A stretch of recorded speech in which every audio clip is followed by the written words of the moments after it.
May bagong package na naman po tayo. Ito po siya. Ito pong nakabox ay galing po ito kay Sir Mark Valencerina. Sir, thank you rito. At ang laman po nito ay dalawang 4K Blu-ray. At meron po tayong 3 DVD na galing po sa Segunda Mana. Napadaan na naman po tayo dyan. Butit nakakuha po tayo. Okay, umpisa na po natin. Ayun, oh. Parang ano to, Vinegar Syndrome, oh. Yun, oh.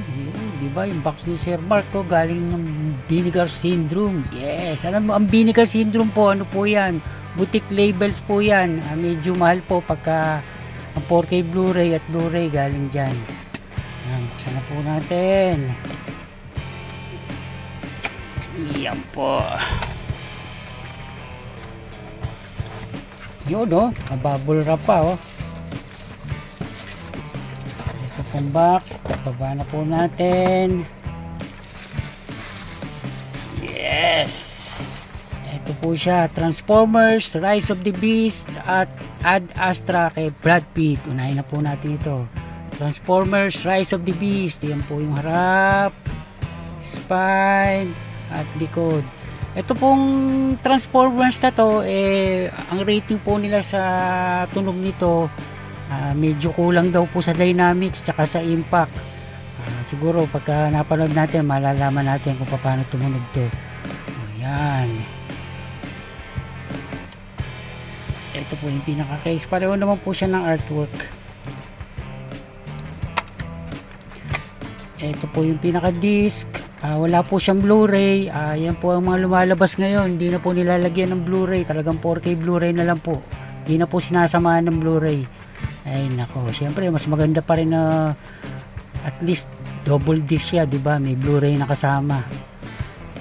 Ayan po si Sir Mark po, hindi po siya gaya po ng sinabi ko, hindi po siya talaga kolektor ng mga movie, kaya pag napanood nga niya ng isa o dalawang beses binebenta na niya. At kadalasan ako nakakakuha. Ito na po, Ad Astra kay Brad Pitt. Po, spine, likod. Pareho din po, likod pareho, may kaibahan ng likod. At meron kasamang Blu-ray kasi medyo luma po ito eh. Yan po yung 4K at ito po yung Blu-ray. At ang tunog po nito, medyo maganda po tunog nito. Okay po ito.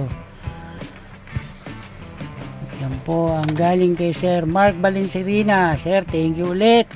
Yan, dalawang 4K Blu-ray.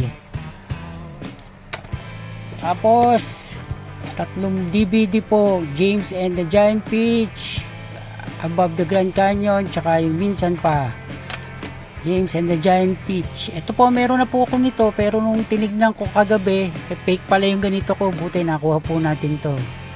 Ay, po.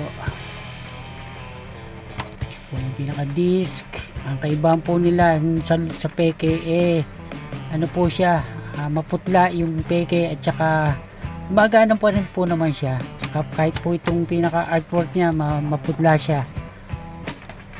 Above Grand Canyon, In the Eye of the Raven. Ito po, documentary po ito. Alam niyo naman po, mahilig ako sa documentary. Ito po yung disc niya. Lahat po ng disc, walang gasgas at malilinis din po. At meron po tayong isang Tagalog. Oh. Ito, kay minsan pa, One Moment More, kay Jo Marie Juliana, tsaka kay Aramina. Ayan, oh. Spine at likod. At ito po, Tagalog po ito, pero hindi po dito gawa sa atin ito. Made in the USA po ito. Yan yung pinaka-disc. Ito, papakita po sa inyo. Yan, oh. Made in the USA. Yan, di ba? Minsan pa, One Moment More. Yan, mga ka-HT, ang ating bagong movies. Ito po sila. Hanggang sa susunod na video. Thank you!